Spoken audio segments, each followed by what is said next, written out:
Plans for a second Thor film were set in motion immediately after the success of the first one, with the release date confirmed for July 2013. Kenneth Branagh was offered to return as director, but he declined as he felt he wouldn't have enough time to adequately prepare. Brian Kirk was then offered the director's chair, but he passed on this as well due to contractual conflicts, before it was finally given to future Wonder Woman director Patty Jenkins. However, she left the director's chair in December 2011 over creative differences. Her version of the film supposedly would have been inspired by Romeo and Juliet, where Jane would have been stuck on Earth and Thor would have been forbidden from seeing her. But the Marvel executives felt that this would have made the movie too slow-paced and uninteresting for audiences. I believe you. Additionally, Jenkins' script didn't feature Loki at all, and placed far more focus on Malekith and the Dark Elves, but after Loki's popularity following the Avengers, it was demanded that he be worked into the story. And look at that, he ended up being the best part of the whole film! At last.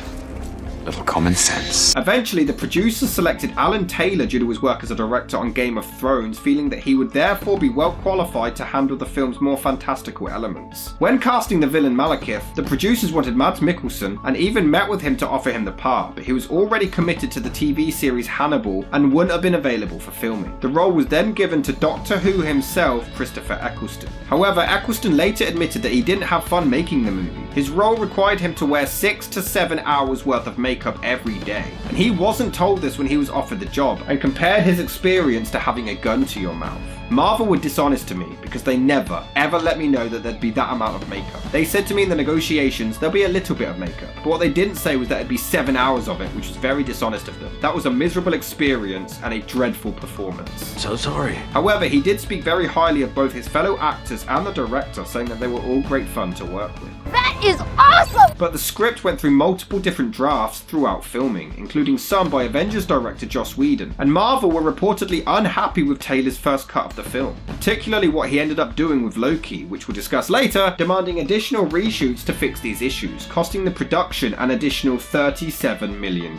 However, Eccleston wasn't the only one unhappy during filming. Idris Elba, who played Heimdall, was annoyed about the constant reshoots, calling the experience torture. Possibly. In addition, Alan Taylor was heavily critical of both the movie and his experience with Marvel, blaming the poor reception on creative differences between himself and the executives, and claimed that they meddled with his original cut of the film. The version I had started off with had more childlike wonder. There was this imagery of children which started the whole thing. There was a slightly more magical quality. There were major plot differences that were inverted in the cutting room, and with additional photography, people who had died were not dead. People who had broken up were back together again. Having been through the Marvel experience, I know that when you are coping with a fan base, they're very forceful. They have strong opinions, and it makes a huge difference whether you win them over or not. I had lost the will to make movies. I'm not blaming any person for that. The process was not good for me, so I came out of it having to rediscover the joy of filmmaking. Getting weird now. Thor: The Dark World was released on November the 8th, 2013, and it was a big hit, grossing $644 million worldwide. However, unlike the previous MCU movies, reviews were far more negative, criticizing the film's generic villain and lack of depth, and to this day it's often cited by fans and critics as the worst MCU movie ever made. Taylor later said that he was open to creating a director's cut of the film, similar to Zack Snyder's Justice League, though he doubted that Marvel would have any interest in making it. And I will admit, the film is definitely a huge downgrade from the previous ones. I mean, causing eternal nighttime doesn't really strike me as this evil, dastardly, despicable plan. The whole story is just the Avengers all over again. Bad guy has a super weapon that is going to end the world, so now Thor has to stop it. And this is why the crossovers don't always work, because this isn't a tiny issue that only is specific to Thor. The entirety of Earth is under attack. From a story perspective, it makes no sense for Thor to not get help from the Avengers. It makes no sense why he wouldn't ask, and it makes even less sense that none of them just intervene. It's the end of the world! What are they doing? Sitting around watching Ninja Turtles? They even tease us with a random Chris Evans cameo.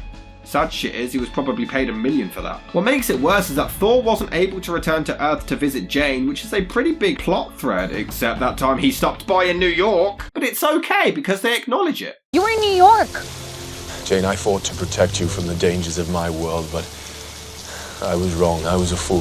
So basically, he could have come back, he just couldn't be asked. It's okay, we're Americans. Is that supposed to make them like us? No, that really wouldn't work. The film is set in London, and Jane and Darcy get busted for trespassing, and apparently the British police are going to arrest them. No, it's just trespassing. They'd only be asked to leave. And then Thor takes Jane, but leaves Darcy and her intern to be arrested. What a nice guy. Even though the next time we see them, they're not arrested. odd. Then again, the intern pretends to be Eric's son to get him out of custody and doesn't need any proof or any form of ID.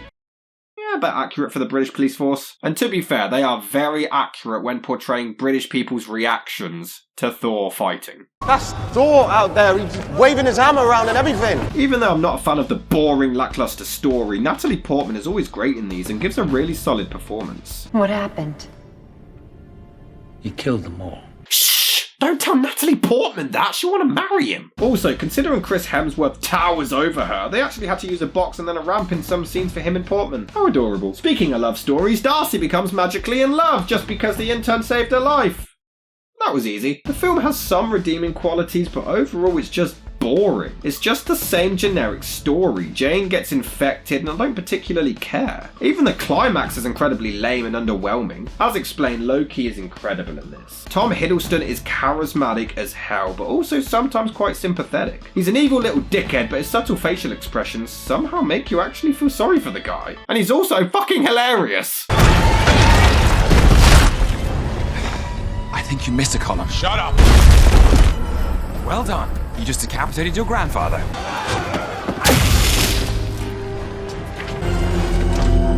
Oh dear. Is she dead? Thor and Loki's mum dies. Somehow. I mean, they can survive everything, but then one tiny sword wound and she's totally done for. But anyway, it's interesting to see Loki actually grieve her death. He uses an illusion to trick Thor into believing that he's not bothered, but in actuality he's a complete wreck. But it turns out he faked all the sympathy to trick his brother, who's an idiot, and still trusts him. What does it take? Man trying to end the world! But no, it turns out he is a good guy and saves the day. Man, I love this character. He constantly keeps you guessing. But this was the controversial issue.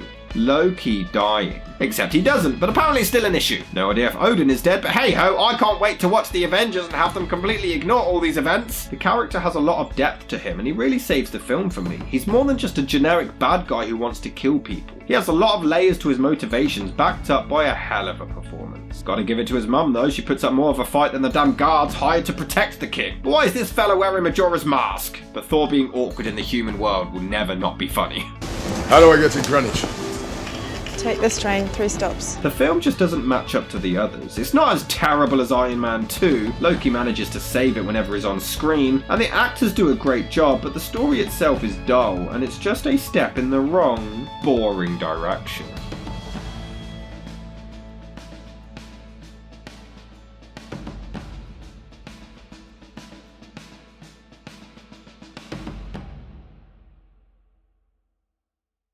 Kenneth Branagh was offered to return as director, but he declined.